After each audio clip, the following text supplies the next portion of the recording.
अब हम पढ़ेंगे अपवर्तनांक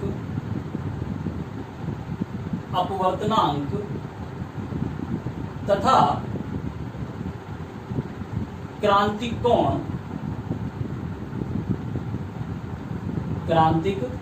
कोण में संबंध, relation between refractive index and critical angle. ठीक है, अब हम थोड़ा सा देख लेते हैं अपवर्तनांक या रिफ्रैक्टिव इंडेक्स आपका होता क्या है। स्नेल के नियम के अनुसार इसे समझाना या समझना बहुत ही आसान है। उसमें हम क्या पढ़ते थे कि जब कोई प्रकाश किरण किसी सघन माध्यम से विरल माध्यम में या किसी एक माध्यम से दूसरे माध्यम में प्रवेश करती है तो वह या तो अविलंब के समीप आएगी या विलंब से दूर हट जाएगी। तो इस कंडीशन में, ठीक है, तो जो आपका आपतन कोण है I, वह आपके अपवर्तन कोण R के अनुक्रमानुपाती होता है। तो साइन I बटे साइन R बराबर N। ठीक, यहां ये क्लियर नहीं हो पा रहा है कि ये अपवर्तनांक किसका है, उस माध्यम का है जिससे माध्यम से प्रकाश किरण आ रही है या उस माध्यम का है जिसमें प्रकाश किरण जा रही है। ठीक, तो हम इतना तो जानते हैं कि ये जो अपवर्तनांक है ये उस माध्यम का अपवर्तनांक है जिसमें प्रकाश किरण जा रही है। क्यों? क्योंकि जो प्रकाश किरण एक तरह की ऊर्जा है, जिस माध्यम में ये प्रवेश कर रही होगी तो जाहिर सी बात है कि उस माध्यम में कुछ ना कुछ बदलाव आ रहा होगा। तो वो बदलाव हम किसके रूप में देखते हैं? अपवर्तनांक के रूप में। ठीक है, ठीक, बात क्लियर है, बात समझ रहे हो? ठीक है, अब इसे थोड़ा सा विस्तार से देखते हैं कि माना कोई प्रकाश किरण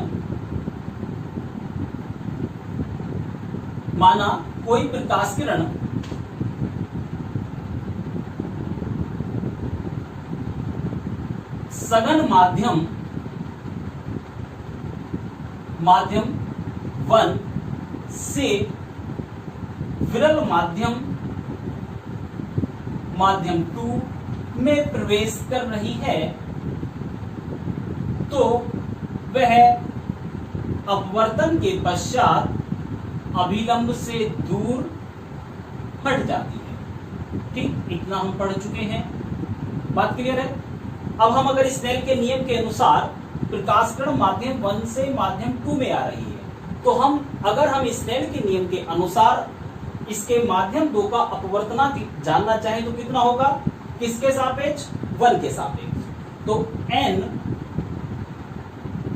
अपवर्तनांक 1 के सापेक्ष 2 का, ठीक है, 1 के सापेक्ष 2 का क्या अपवर्तनांक बराबर साइन I बटे साइन R। ठीक, बात क्लियर है।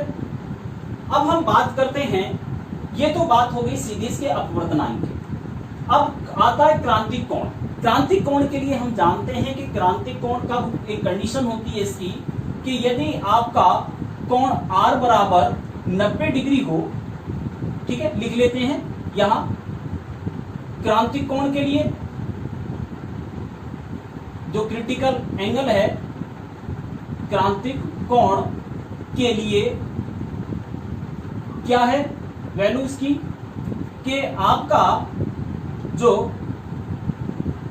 मान है, जो आपका अपवर्तन कोण है वो R बराबर कितना है?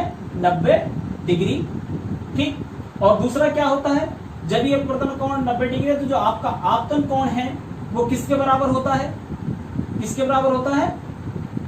Critical angle. बात क्लियर है, क्रांतिक कोण की। तब अगर इसी को हम रखें तो N21 बराबर साइन C बटे साइन 90 डिग्री। ठीक है, आप जानते हैं तो साइन 90 बराबर कितना होता है? 1। तो N21 बराबर साइन C। एक तो कंडीशन हो गई ये, बात क्लियर है, एक साधारण सी कंडीशन हो गई ये।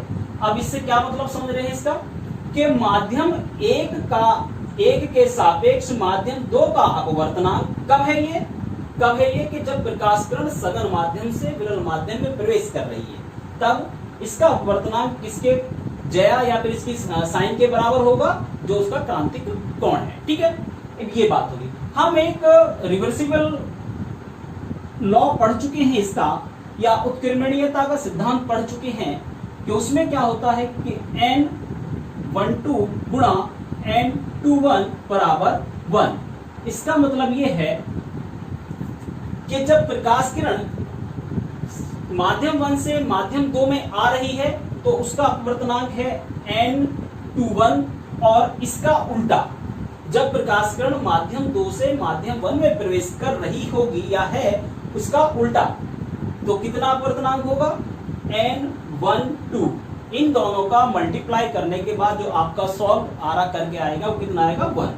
ठीक है, इससे क्या होगा, अब ये वैल्यू देख लें कितनी है, यहां से निकाल लें कितना है, तो N21 बराबर, या दूसरे शब्दों में एक स्टेप खत्म कर लेते हैं यही, N12 बराबर 1/N21, या दूसरे शब्दों में तब N12 बराबर 1/sin C।